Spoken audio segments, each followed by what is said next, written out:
So it's a match day for Nepal CWC league 2 साइकलको यो सिजनको दोस्रो खेल आज नेपालले ओमनसँग खेल्दैछ। योभन्दा अगाडिको फर्स्ट खेलमा नेपालले युएलाई हराएर सुखद सुरुवात गरेको थियो, जहाँ Dipendra Singh Giri had a great performance and ends up to Nepali bowlers, they perform very very well. So आजको म्याचको कुरा गर्ने हो भने नेपालले ओमनसँग लास्ट ओडिआई म्याच चाहिँ 2024को सेप्टेम्बरमा खेलेको थियो। It was I think 18 September in Canada, जहाँ ओमनले नेपाललाई 1 विकेटले हराएको थियो। But Gulsan Jha had a great brilliant performance in that match. उनले म्यान अफ द म्याच भएका थिए। उनले 35 बल्समा हाफ सेन्चुरी स्कोर गरेका थिए र he took 5 wickets also. So Nepal र ओमनको 5 ओडिआई म्याच, लास्ट 5 ओडिआई म्याचको स्ट्याट हेर्नु भयो भने नेपालले 2वटा म्याच जितेको छ र ओमनले 2वटा म्याच जितेको छ र एउटा म्याच चाहिँ एबन्डन भएको छ। यसको मतलब Oman can give tough time in to Nepal in any time, होइन। So Nepal have to plan very properly and execute that plans very properly in the field, है।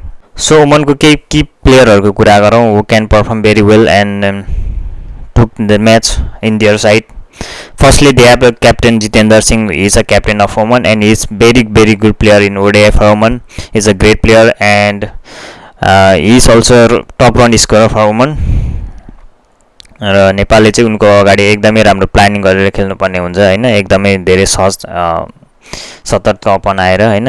Nepal have to plan very well against him. And here's another player named Mohammad Nadim. He is a 44 years all-rounder for Nepal, for Oman. र उनी पनि एकदमै धेरै experience all-rounder हुन् and he can also be very tough. He can give tough time for Nepal. So Nepali यी केही प्लेयरहरूसँग चाहिँ एकदमै राम्रो स्ट्रेटेजी बनाएर एकदमै राम्रोसँग चाहिँ प्लान गरेर खेल्नुपर्ने हुन्छ। सो आजको म्याचमा चाहिँ I want to see Gulsan Jha. Of course, उनी ओडिआई स्क्वाडमा छन्, so he will be there because he had a great performance against Oman last time. And I want to see Arjun Kumar debut, but कुन ठाउँमा कुन पोजिसनमा I don't know, but I want to see him in the field today because he should get a chance. He had the best, he very very red hot form this time, and so he should get a chance.